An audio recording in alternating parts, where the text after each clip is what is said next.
Bueno, muchas gracias eh, por la presentación. Buenas tardes a todas, a todos, a todes. La verdad muy agradecidos desde acá de Chubut por la propuesta. Contarles un poco, bueno, mi nombre es Marina Naicurso, soy licenciada en Trabajo Social. Milito acá en PM Chubut, más concretamente en la ciudad de Comodoro Rivadavia. Chubut tiene 4 provincias principales y 4 localidades principales, perdón, y PM tiene presencia básicamente en 3. En la ciudad de Esquel tenemos una compañera que está fuertemente vinculada a las cuestiones de género por medio de su trabajo, porque ella trabaja en un programa en una localidad muy cerquita de Esquel que se llama Trevelin, y trabaja directamente con cuestiones vinculadas a la violencia de género, asistiendo a muchas mujeres, no solo de la localidad, sino también de ámbitos más rurales. Después, dentro de lo que es la provincia, tenemos también Comodoro y presencia en Puerto Madryn. Las compañeras de Puerto Madryn lamentablemente están viviendo una situación bastante particular que tiene que ver con que, para quienes no conocen la provincia, nuestro gobernador Mariano Orsioni vinculamos fuertemente, tiene grandes problemas monetarios, la provincia se encuentra con un déficit económico bastante fuerte, desgraciadamente todos los empleados estatales y sobre todo los docentes se les adeuda el sueldo hace ya más o menos 3 meses, se les está pagando escalonadamente. Y bueno, en el PM en Puerto Madryn tenemos muchísimas compañeras que trabajan en el sector de educación que están siendo atravesadas por este problema. Después, en Comodoro, que es donde tenemos el PM más fuerte, por decirlo de alguna manera, tenemos, venimos haciendo ya un trabajo en un barrio particular con los compañeros. Estamos trabajando fuertemente las cuestiones vinculadas al género, pero no hemos podido conformar todavía el frente de género. Tiene que ver que venimos trabajando con un grupo de mujeres que viven en una zona muy alta de Comodoro Rivadavia. Para quienes no conocen Comodoro, tienen la particularidad de, de poder conjugar el mar, pero también el cerro. Entonces la gente se asienta, digamos, a vivir en las partes más altas del cerro, y estamos trabajando en un barrio alto de Comodoro, donde el acceso es muy difícil, y estamos trabajando particularmente con los niños, haciendo taller de reciclado. Y el año pasado comenzamos a trabajar un ciclo de charlas vinculadas a la violencia de género. Para este año teníamos pensado trabajar más fuertemente cuestiones mucho más amplias de género y diversidad, y bueno, lamentablemente con el tema de la pandemia se nos ha complicado un poco, pero los compañeros siguen asistiendo a estas compañeras, y sí estamos empezando a trabajar cuestiones que tienen que ver con proyectos socioproductivos, como un aspecto muy importante para la liberación, digamos, económica de las compañeras que viven en el barrio. Eh, También con el tema de la pandemia, bueno, los compañeros de la Cámpora nos han pedido colaboración. Ellos también trabajan en otro barrio, eh, que es un barrio de hermanos bolivianos, y nos han pedido colaboración con un centro recreativos que tienen ahí. Entonces estamos colaborando ahí en ese centro. Bueno, la verdad que me siento muy emocionada, yo particularmente, por presentar a la compañera que va a dar la charla, digamos, que nos convoca el día de hoy, porque conozco a la compañera particularmente y conozco su militancia. Ayer pudimos comunicarnos y estuvimos charlando un rato, y creo que una cuestión que la define fuertemente a la compañera que me voy a presentar a continuación es su militancia. El tema en particular que nos atañe hoy, que nos convoca, el tema de las mujeres privadas de su libertad. Lo primero que pensamos tiene que ver con las mujeres que están encerradas en instituciones como la cárcel, pero también pueden ser mujeres que estén institucionalizadas de otra manera. Para no desplayarme mucho, en realidad me gustaría contarles que la compañera María Belén Acosta, responsable de política del Frente de la provincia de FM Corrientes, es abogada, se encuentra adscripta en la cátedra de Derecho Internacional. Derecho Internacional, y también profesora universitaria, y también algo muy importante que ella ayer me contaba, que brinda asesoramiento al MTE. Y como para introducirlo en la charla, me encantaría que ella nos comentara por qué eligió el título, de la charla, ¿no? Así que, compañera, le cedo la palabra a usted. Bueno, buenas tardes, noches para todas, todos. ¿Me escuchan bien? Creo que sí. Bueno, como decía Marina, sí, soy abogada, soy docente universitaria, pero más que nada me considero una militante, y en esta oportunidad le quiero agradecer a Aldana y a Viviana Go Azul, que fueron las compañeras que me están acompañando desde el principio de la idea de dar esta charla o de exponer este tema para las compañeras que me están escuchando. También, como lo dijo Marina, Corrientes es la última, creo que somos la última provincia que nos incorporamos al PM, así que esta charla en primer lugar se me plantea como un desafío, pero a la vez como un honor, porque estamos muy, muy contentos de integrar el PM. Como dijo Marina, la idea de esta charla, la de mujeres en privación de libertad, no tiene la finalidad de plantear o de demostrar cuestiones ni teóricas, ni jurídicas, o ni siquiera hacer hincapié en cuestiones relativas a cómo están los centros de detenciones de mujeres, sino más que nada lo que pretende es demostrar las desigualdades en el género o las dificultades por las que atraviesa el colectivo de mujeres que se encuentran privadas de libertad. Cuando hablo de privadas de libertad, englobo a los dos tipos de estar detenidos, o sea, de estar privadas de este derecho de libertad, que son o privadas de libertad en carácter de procesadas, es decir, sin una condena firme, o condenadas. Incluso también es necesario hacer mención que hay muchas mujeres, o que es alto el número de mujeres que está detenida, que se encuentra privada de libertad, en centros que no son cárceles, qué sé yo, lugares que dependen de gendarmería o de prefectura, de los cuales voy a hacer hincapié más sobre el centro de la charla, y que estas mujeres están detenidas por cometer determinados delitos específicos, pero que no están en carácter ni de procesadas ni de condenadas. O sea, están privadas de libertad esperando la resolución de su situación procesal en esa situación indefinida. Y que por ahí son ese colectivo de mujeres que está en esa situación es la que peor la está pasando.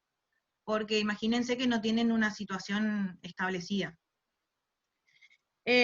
También la idea de este título, que lo había tratado desde el principio con Aldana, y que cuando se lo planteé, surge a raíz de que nosotros, mediante una asociación civil de la que compongo y de la que venimos trabajando hace unos años, colaboramos ayudamos en lo que podemos. Generalmente siempre les acercamos cosas a las mujeres que están detenidas en un centro penitenciario de acá, de la provincia de Corrientes. Entonces, como que a partir de ahí surge nuestra relación con esta institución, y surgen una serie de interrogantes que a mí me pareció muy importante analizarlos, porque es como que no están viendo, no se lo está visibilizando como debería. Por ahí cuando hablamos de sistema penitenciario, automáticamente lo asociamos al sistema o a cárceles de hombres. Las condiciones en las que están las compañeras detenidas es muy poco visibilizado. Si bien en la actualidad del total de la población carcelaria solamente el 8% constituyen mujeres detenidas, ese 8% está totalmente invisibilizado, y por ahí eso es lo que quería demostrar, más allá de demostrar las diferencias en cuanto al género que existe. Otra cosa es que la mayoría de la información que voy a dar, o de los datos que por ahí voy a brindar, están basados en el sistema penitenciario federal. ¿Por qué en el federal? Porque es el sistema que más información pública nos brinda en cuanto a datos y en cuanto a informes o estadísticas, y porque a su vez es como la estructura central en la que se basan los sistemas provinciales de penitenciarios de mujeres. Particularmente acá, en este centro en el que yo nombré, con el que venimos trabajando en la asociación, es un centro que tiene relación con una comunidad religiosa de las Hermanas del Buen Pastor. Por eso este centro es el único del país que aún conserva esta característica de tener relaciones o connotaciones religiosas en cuanto a su funcionamiento. Ahora voy a contar incluso ciertas características. Es interesante de verlo porque es como que hay mucha diferencia cuando nosotros, o yo lo puse en comparación como para que sea más fácil de entender, cómo funciona este organismo provincial en comparación con un sistema federal. Hace unos días yo estuve reunida con la directora de esta institución y estuvimos tocando, si bien siempre hablamos, estuvimos tocando por ahí ciertos casos particulares como para ser más fácil de explicar. Yendo a los números, de un 100% de la totalidad de las mujeres, otra cosa que quería hacer una aclaración, es el tema en cuanto al título, antes de olvidarme. ¿Por qué hablo de mujeres en privación de libertad, o por qué elegí ese título? Con Viviana por ahí lo hablamos desde que lo elegí. Es porque, si bien la situación de las diversidades que se encuentran privadas de libertad es extremadamente compleja, es un tema que consideré que necesitamos abordarlo en una charla completa, porque es un tema extremadamente interesante y se me haría como muy extensa la charla. Entonces, como que me circunscribí solamente a mujeres, pero que donde puedo voy a ir haciendo ciertas comparaciones como para tener una unión en cuanto a diversidades, porque encima son situaciones muy asimilables en ciertos casos. Entonces, quería hacer esa aclaración. En cuanto a los números, que era lo que iba a empezar a plantear, del 100% de mujeres que estén detenidas, más o menos el 80% está detenida por cometer delitos relacionados a la comercialización de estupefacientes, sobre todo tratando o haciendo hincapié en este sistema federal. ¿Por qué es interesante analizar este tipo de actitud en las mujeres y en este tipo de delitos? A partir de que la mayoría de los países de América Latina empezaron con una lucha con el tema del narcotráfico, las aplicaciones de las leyes en este contexto lo que hacen es penalizar sobre todo a la persona que comercializa el estupefaciente, o sea, que comercializa la droga, que es lo que conocemos con el término mula, ¿sí? La que lleva pequeñas cantidades, la que lo transporta de un país a otro, o sea, la que realiza ese trabajo de comercializar pequeñas cantidades. De la totalidad, por ejemplo, de 10 personas que se dediquen a hacer esa actividad, 8 son mujeres. En este sentido, ¿por qué es necesario hacer un hincapié acá? Porque las mulas es la figura más sensible dentro de la ley de estupefacientes, o sea, es como la que sí o sí va a caer o como la que más fácil cae a la hora de cometer este delito. ¿Qué pasa? En este sentido, la mujer es utilizada como un objeto, ¿sí? ¿Por qué está utilizada claramente como un objeto? Porque en la mayoría de los casos en que las mujeres incurren en estos delitos, lo hace sin conocimiento del delito que ellas mismas están cometiendo. Me decía, por ejemplo, la directora que si bien ellas, de las 48 detenidas que tienen en este centro, 17 apartes, pertenecen al sistema penitenciario. De esas 17, 15 están detenidas por delitos de estupefacientes, las cuales es como que llegan a esta instancia del tráfico inducidas por el accionar de otra persona, inducidas por el accionar de un hombre que generalmente a través de un ardid o de ciertos engaños la llevan a cometer estos delitos en los cuales en la mayoría la mujer no es consciente, o sea, no toma conciencia de ese delito que está realizando. Entonces ahí es como que claramente vemos una manipulación total, porque a las mujeres las exponen específicamente a ese actuar del delito, que es el que más fácil cae, o sea, es como que las exponen hasta en ese rol. Dentro de los otros delitos que están establecidos o que están en la cárcel se encuentran los homicidios, en un grado muy pequeño, y robo. Dentro de este caso, por ejemplo, en el caso de los homicidios, hablando yo con la directora, le digo, bueno, pero contame más o menos si ellas te cuentan qué pasa, qué no pasa. Y me dice, mira, en la mayoría de los casos en los que están detenidas por homicidio es porque mataron a sus hijos chiquitos, a sus hijos bebés.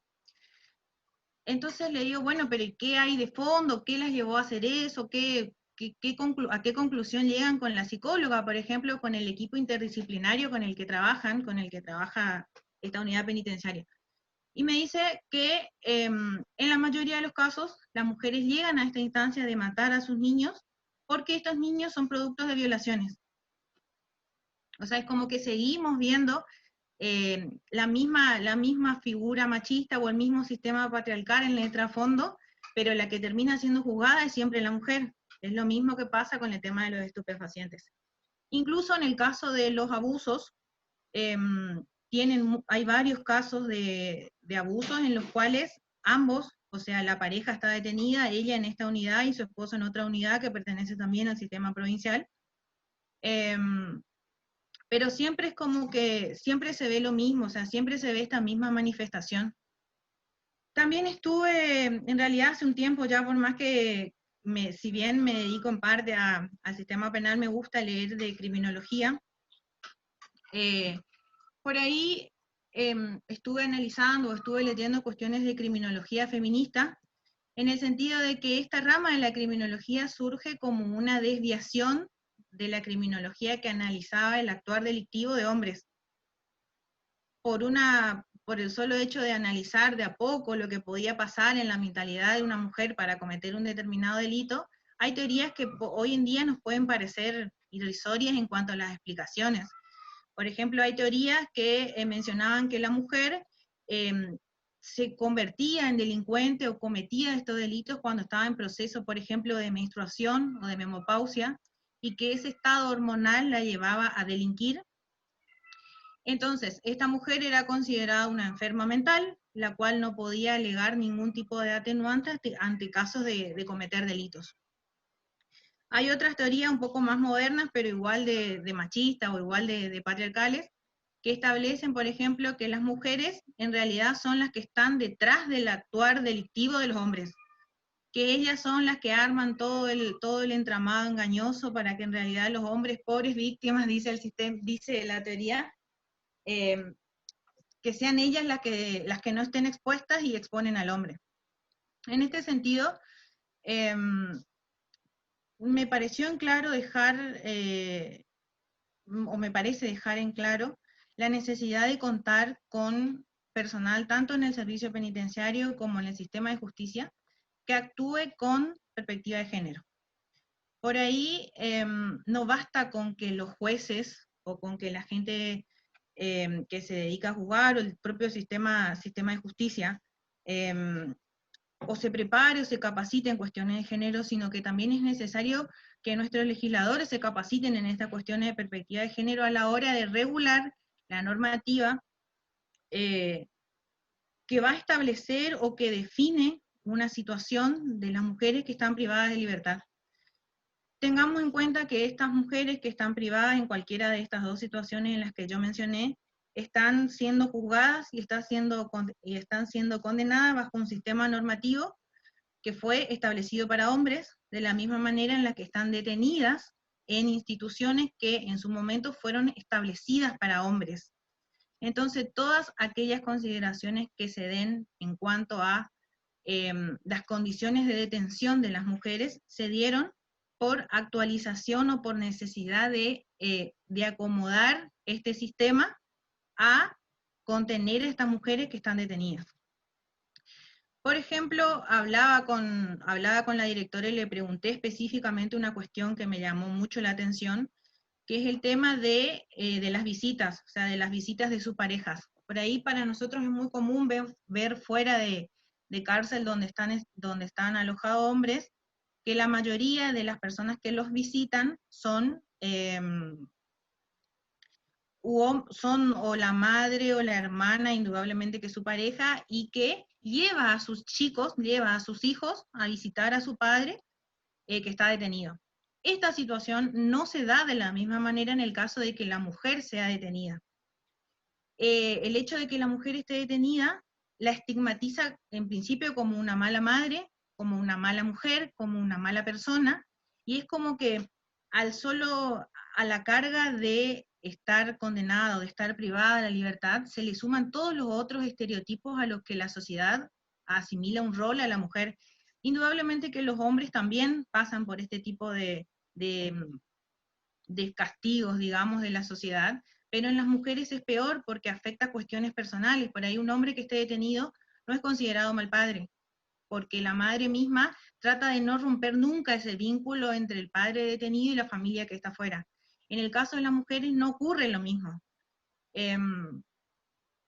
Sus parejas las visitan muy poco. Me comentaba la directora que, por ejemplo, ellas tienen que pedir o tienen que solicitar permiso para tener encuentros con su pareja. Yo le hice la pregunta específica en el caso de si ellos tienen un lugar acondicionado para que este encuentro se produzca. Ella me dijo que sí, que tuvieron que acondicionar el sistema, pero que en cárceles federales, por ejemplo, no ocurre o tienen que pedir turnos para este sistema porque la cárcel no está acondicionada para esto. Entonces es muy difícil que esto suceda. De la misma manera en la que quiero hacer hincapié en que estos hombres nos visitan a las mujeres, o sea, es como que las dejan ahí. La mayoría, por la propia normativa, hay mujeres que pueden estar detenidas con sus hijos hasta los 5 años. Esta es una decisión que la toma la mujer, y que teniendo en cuenta determinada situación, hay mujeres que deciden no tener a sus hijos detenidos con ella. Por ejemplo, puede influir un tema de que dentro del 100% de las mujeres que están detenidas, el 70% son extranjeras, razón por la cual estas mujeres extranjeras detenidas sufren doble violencia que las demás porque no pueden acceder a muchos beneficios, y son estas mujeres las que en su mayoría son las que viven con sus chicos en condiciones de encierro hasta los 5 años. Si bien aplicando los tratados internacionales o las reglas de Mandela, por ejemplo, o los tratados de la CEDAW o de Belén do Pará, cualquiera de los tratados internacionales que en algún momento haga referencia a las condiciones de detención de mujeres, las mujeres pueden acceder a esto de tener a sus chicos con ellas durante el periodo de encierro. Es difícil que la mujer tome esta decisión porque son notables las condiciones negativas que estas situaciones de encierro generan en los niños y niñas. Es muy difícil que se entable una relación fluida de la misma condición en la que si la madre estuviera fuera. Con este tipo de aclaraciones también, por ejemplo, quiero dejar en claro, porque a partir de una discusión con una amiga me surgió el tema. Mi intención no es que las mujeres que cometan delitos estén liberadas o que no cumplan con la responsabilidad de haber cometido ese delito, sino más que nada es que se establezca un sistema penitenciario acorde de satisfacer estas necesidades del sistema. De la misma manera en que por ahí leí uno de los comentarios, en la necesidad de la aplicación de la ley Micaela, indudablemente, no solo en lo que decía hoy el sistema de justicia, sino también en el propio servicio penitenciario. También le pregunté a la directora cómo eran las relaciones con el tema o con el personal del servicio penitenciario. Generalmente no es problemático, pero es una relación que se puede tornar conflictiva, sí, en el sistema federal, pero siempre basándonos en los mismos, en que el servicio penitenciario no está preparado para tratar este tipo de situaciones. De la misma manera que son por ahí las mismas condiciones que se pueden ver en una comisaría normal. Acá, por ejemplo, se ve mucho que en las comisarías no quieren tomar la denuncia, que la mujer siempre tiene la culpa de ser de ser la golpeada. O sea, acá se ve mucho, y eso es porque falta mucho esa formación en cuanto a la perspectiva de género.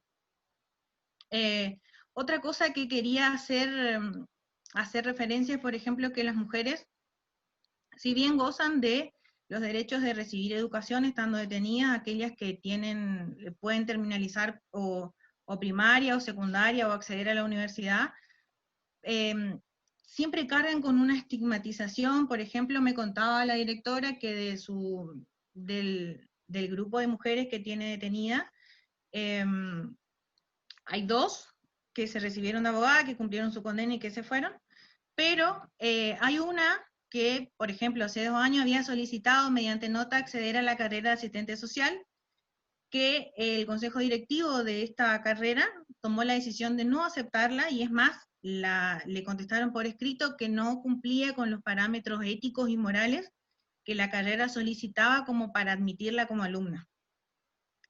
Ante esta situación, en su momento lo habían comunicado al INADI o algo así como una cuestión de discriminación, pero que no pasó nada, quedó nada. La compañera esta decidió no estudiar nada porque quería estudiar eso y quedó ahí Es más, me contaba ella que después de esa situación quedó en un estado de depresión, está bastante decaída, que bueno, que tampoco decidió hacer otros cursos. Esa es otra de las cuestiones que nosotros teníamos planeado trabajar con este establecimiento, que es algún curso de formación profesional. En ese tema estamos hablando con la gente de la Gerencia de Empleo, o sea, del Ministerio de Trabajo de la Nación, como para poder encaminar algún curso que sea útil para las mujeres que están detenidas. ¿A qué me refiero con que sea útil? Con que por ahí ya me decían que reciben capacitaciones del Ministerio de Educación, pero que siempre son las mismas, que todos los años es lo mismo, y que se basan en tejido, en costura, en cosas siempre relacionadas a los roles que la sociedad asigna a las mujeres, que nunca le consultan qué carrera les gustaría hacer más allá de una universitaria, o qué cursos les gustaría recibir, que siempre es como que el ministerio tiene preestablecido, prefijado qué cursos va a dar. Peluquería, por ejemplo, siempre haciendo referencia a lo mismo. Otra cosa que quería dejar en claro, que quería comentarles, es que la mayoría de las mujeres que están detenidas, están detenidas por primera vez, casi ninguna es reincidente, y las que son reincidentes en estas causas de drogas, o en causas de trata también, pero si bien son condenadas, no son nunca condenadas por ser autoras de los delitos, sino que son más bien siempre en carácter de partícipe, y que siempre se da una característica en común, que es que son mujeres jóvenes, que en su mayoría tienen hijos, que son pobres, o sea, que se encuentran en situación de vulnerabilidad, y que necesitan o llegan a cometer estos delitos por una cuestión de necesidad detrás. O sea, es como que nunca tienen la intención de cometerlo, pero siempre son un medio para un determinado fin. No sé si hay alguna pregunta o algo así, porque yo por ahí hablo hablo muy rápido, pero lo que quieran preguntarme, a ver, igual hablo acá. No sé, Marina, si querés ayudarme. Eh, esto está. Creo que hablé muy rápido, así que si quieren preguntarme algo, alguna cuestión más práctica, algún caso específico. Lo que hay, más que preguntas, hay muchos comentarios. Un poco lo que ya venías hablando, que tiene que ver con que la Sí, estructura Acá, por ejemplo, veo un comentario que dice, y tampoco se cumplen los derechos de educación para los niños. Totalmente, me decía la directora que estos niños van a acceder al jardín solamente en caso de que el sistema penitenciario tenga la posibilidad de llevarlos a un jardín. Me comentó, por ejemplo, el caso específico de una pareja trans que está detenida en esta dependencia y que viven allí con una nena de 4 años que este año, por ejemplo, la nena indudablemente no fue al jardín y ya el año que viene no va a poder estar más detenida con sus padres. Esta situación le generaba un problema a la institución. ¿Por qué? Porque esta pareja es de Entre Ríos, justamente por eso no pudieron acceder a los beneficios de tener prisión domiciliaria, porque no tienen un domicilio cierto establecido, entonces el juzgado no les da esta posibilidad de acceder al beneficio. Y que la preocupación estaba, ¿por qué? Porque al no tener familiares cercanos, la menor tendría que ser alojada en un hogar, y que ahí la situación incluso sería un poco peor en cuanto a mantener el vínculo de las madres con sus hijos. ¿Por qué? Porque el hogar no iba a permitir que esta pareja trans las visite a la nena en el hogar, pero que tampoco el hogar tenía la posibilidad de trasladar a la nena hasta el servicio penitenciario. Entonces, como que ahí la madre era consciente que ese vínculo no se iba a poder seguir manteniendo. Así que es totalmente cierto ese tema en cuanto a que los chicos no reciben la educación. Tampoco está garantizado para las mujeres, o es muy difícil que accedan a los derechos que estos tratados internacionales los pintan como una utopía. Las mujeres no acceden por sí solas a las condiciones de higiene, no tienen, por ejemplo, si ellas no solicitan, o si el médico de los establecimientos donde están alojadas no piden de manera expresa que se realicen un estudio de Papa Nicolau, o que se hagan una mamografía, las mujeres no acceden a esos estudios. En el caso que accedan, los resultados en la mayoría de los casos les son negados, o sea, es como que la mujer queda sin saber qué tiene. En el caso de que tenga que realizarse algún tratamiento, es muy complicado que accedan a este tratamiento porque siempre están sujetas a la disponibilidad o no del servicio penitenciario como para tratar esta cuestión. Más complejo todavía, sí. A ver, sí, sí. Acá hay una pregunta. ¿Qué niveles educativos tienen las mujeres en esa unidad penal? En el caso de los hombres, haciendo un 70%, educación primaria incompleta, unidad penal de Concordia. Dice, por ejemplo, dice la compañera Julia Sáenz.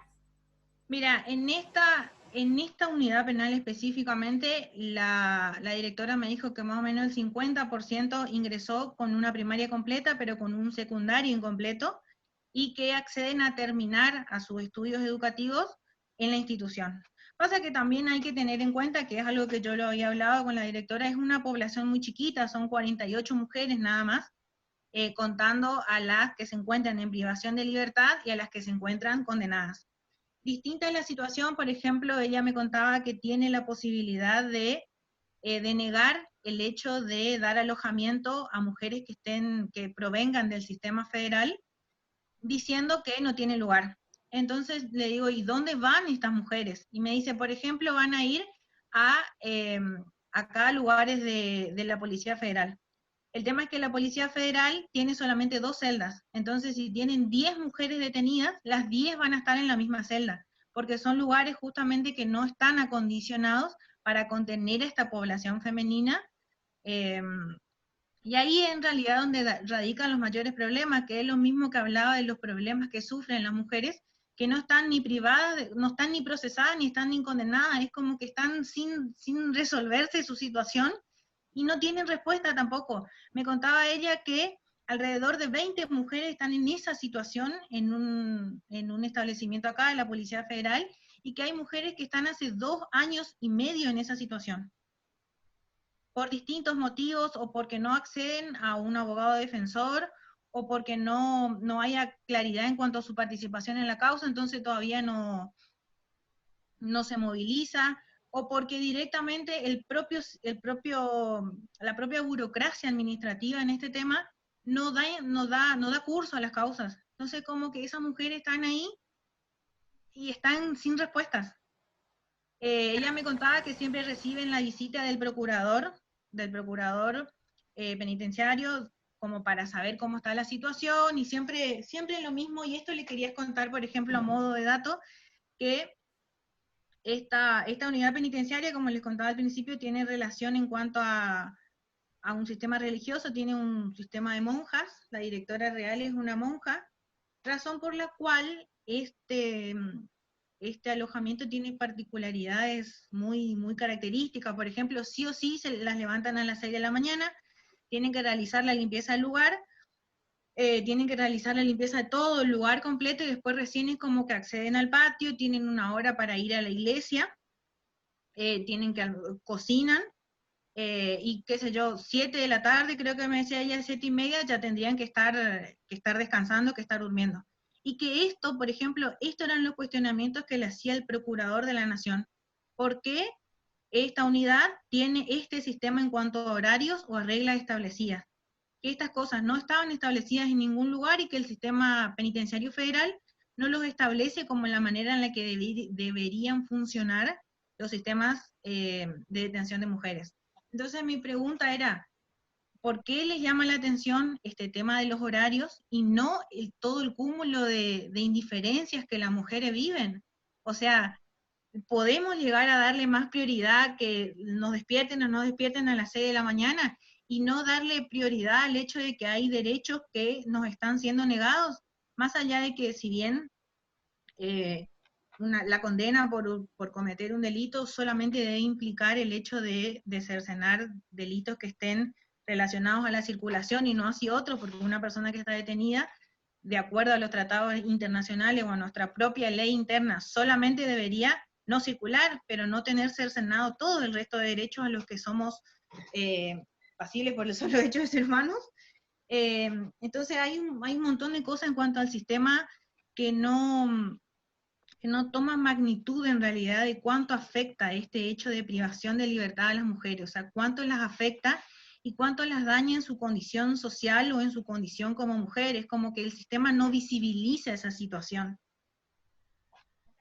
Las condenas son más largas, no, las condenas no son más largas para los hombres, porque la ley, la 24660, que es la ley de ejecución de penas, se aplica de la misma manera para hombres o para mujeres.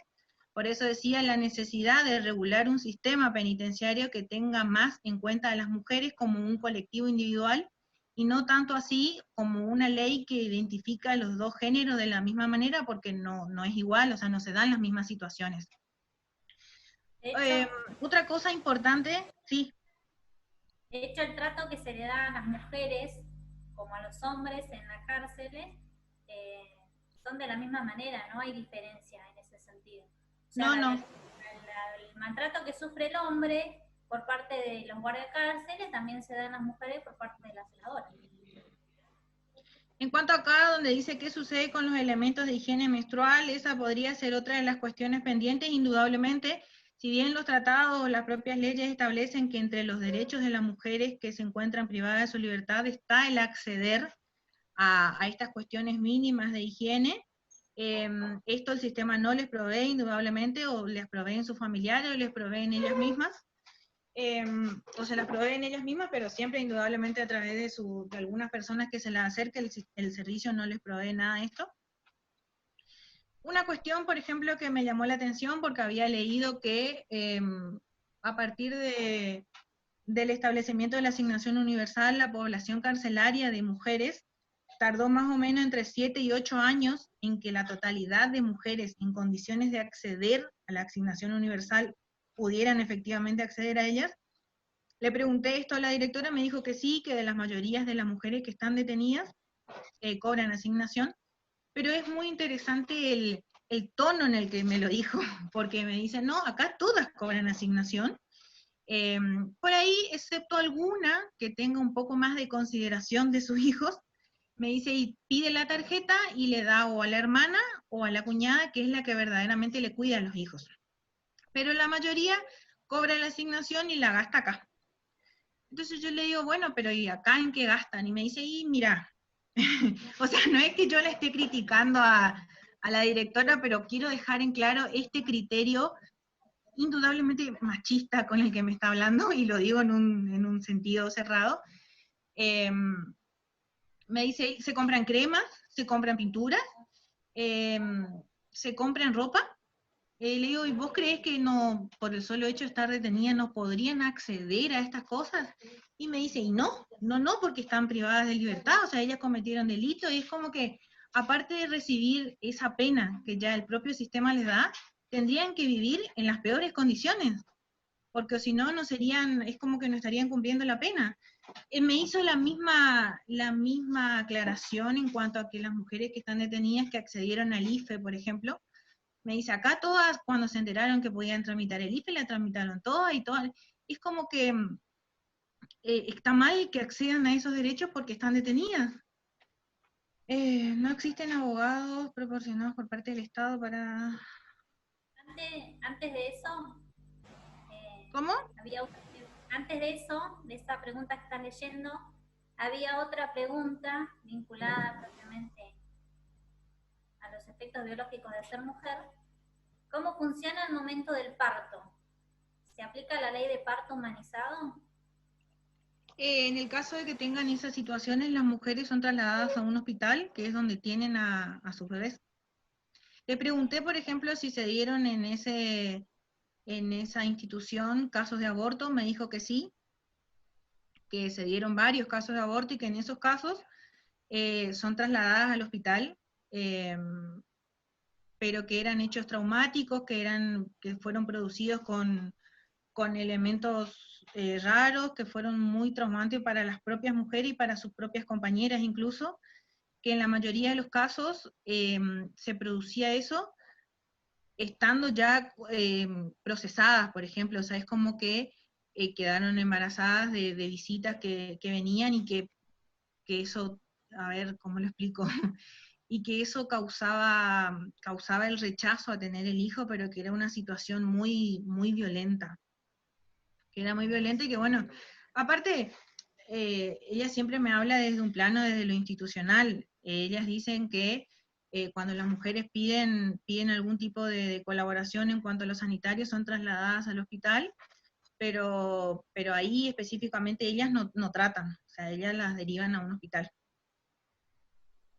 Hay otra pregunta que dice, ¿qué sabemos del acceso al derecho al trabajo de las mujeres privadas de la libertad? En esa institución en particular y en general.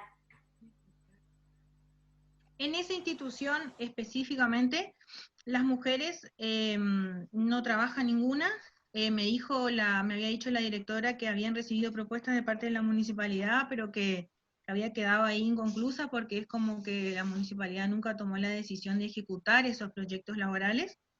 Y generalmente, o en un plano general, en cuanto al servicio penitenciario, las mujeres no acceden a trabajo, y al trabajo que acceden lo hacen por salarios mínimos, eso estando detenidas.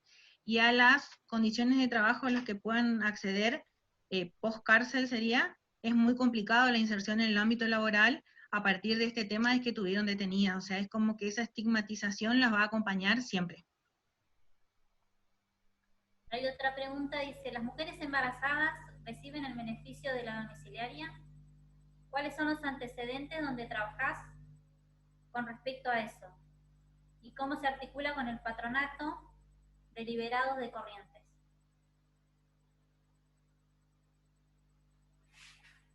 En sentido, ¿dónde está la pregunta, Mari? Abajo del todo. Sí, mira, las mujeres en realidad la propia ley lo establece que pueden acceder a las domiciliarias o las mujeres que tengan chicos menores de 5 años o que estén embarazadas.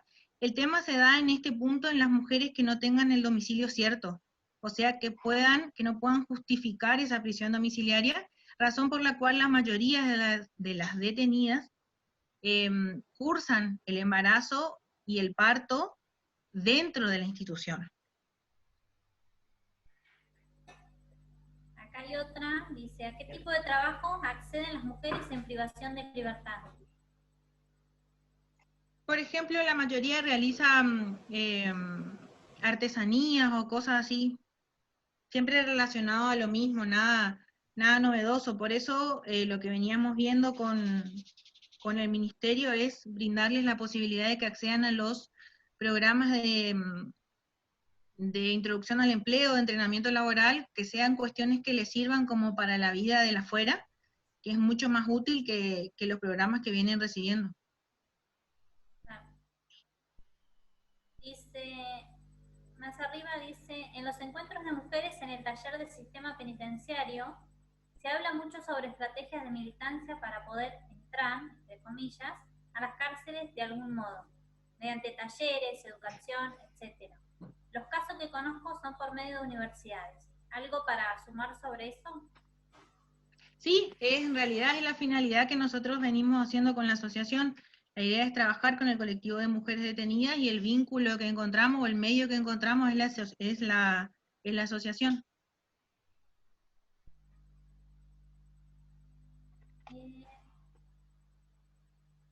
Después hay algún comentario que dice, el sentido común impuso la deshumanización de las personas en situación de privación de la libertad. Totalmente. El único derecho que se suspende es el de la libertad, no así el derecho a la salud, al trabajo, educación, etc. Exactamente, es lo que le comentaba. El tema es que esta estigmatización por estar detenido afecta todo el campo de derechos. Sí.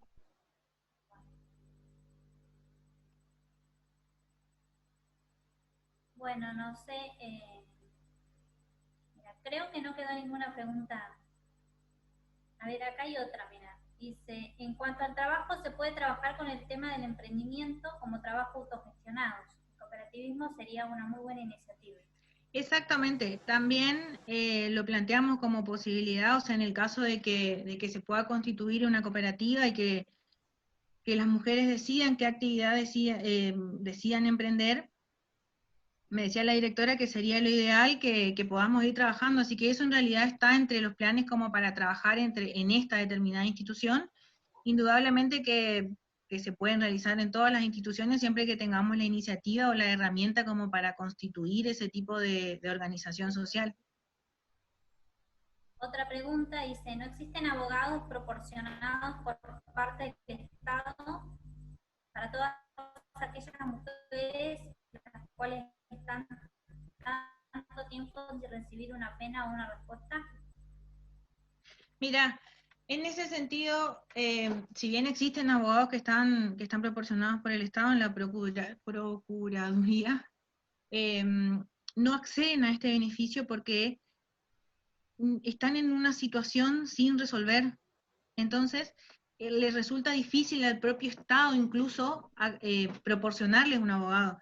Me decía la directora, por ejemplo, que es complicado tratar estos casos porque los abogados, al estar en una situación judicial indefinida, es difícil que un abogado lo trate porque, a ver, ¿cómo lo explico? Están en una situación en la que no se define incluso el delito mismo. Entonces, como que están ahí, no avanza la causa en cuanto a lo administrativo. El propio sistema no insta la causa, no se mueve la causa, entonces como que está dormida. Hay otras preguntitas, ya como para ir cerrando, ¿no? ¿Los hombres también reciben el beneficio de la prisión domiciliaria cuando tienen hijos menores a 5 años? No, ese es un beneficio que está establecido para las mujeres. ¿Cómo se da la violencia intramuros? ¿Las prácticas violentas se reproducen como en las prisiones para hombres? No en los mismos niveles, o sea, no se producen los mismos niveles que los hombres porque la población carcelaria femenina es mucho menor a las de los hombres, entonces no hay el mismo grado de crueldad por ahí que hay entre hombres, pero hay otro tipo de peleas o de problemas, de casos de violencia que se pudiera suscitar entre ellas, y la mayoría de los casos que se producen se dan en realidad en relación eh,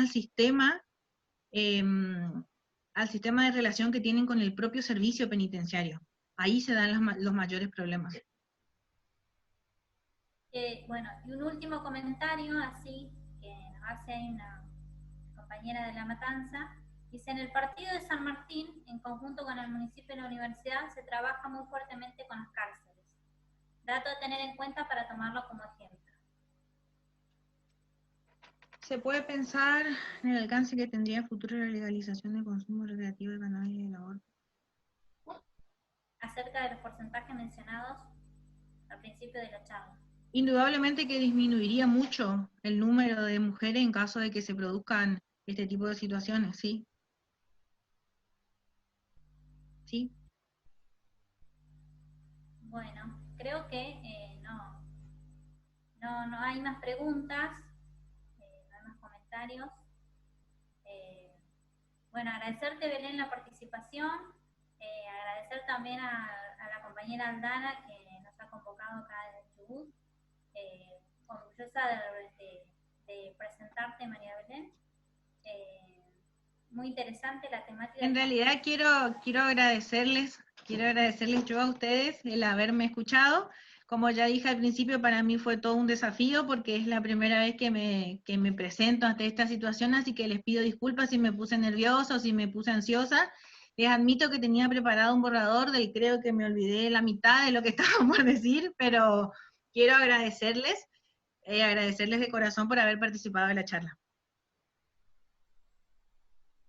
Bueno, yo muy agradecida también, gracias al PM, digamos, en general, a las compañeras, a los compañeros que han participado, a María Belén. Desde acá de Chubut le mandamos un fuerte abrazo, muchos besos, a seguir militando y bueno, le pasamos la palabra a la compañera Vive.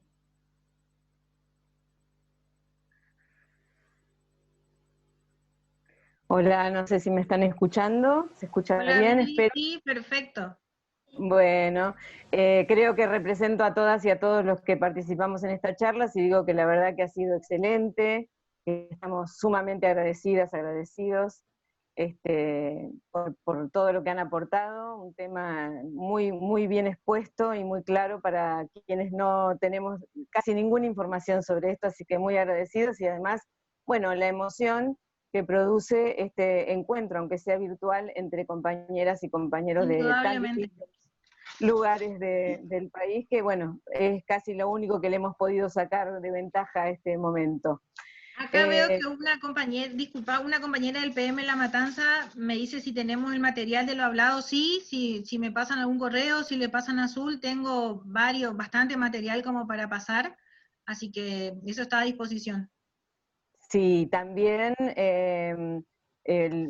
que sepan todos que bueno, que todos y todas que se están grabando, se van a publicar, los vamos a acercar, todos los trabajos de los encuentros vamos a tratar de que los tengamos para que podamos, bueno, compartirlos de forma visual, escrita, bueno, ya le vamos a ir dando forma, de hecho hay varias compañeras y compañeros trabajando en el tema, para que todo esto lo podamos tener para todas nosotras. Y bueno, agradeciendo nuevamente esto, sí, invitarles a quienes nos están escuchando y a todas y todos los que puedan difundir, porque bueno, el martes 28, dentro de 15 días, vamos a tener el sexto encuentro a cargo de las compañeras de La Rioja, la exposición, y va a ser sobre también temas que nos convocan, como todo lo que tiene que ver con salud, educación, sexualidad, planificación familiar, ILE, IBE,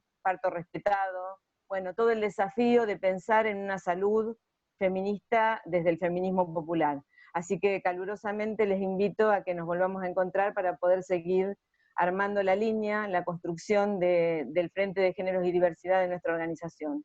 Un abrazo muy grande a todas y a todos. Gracias.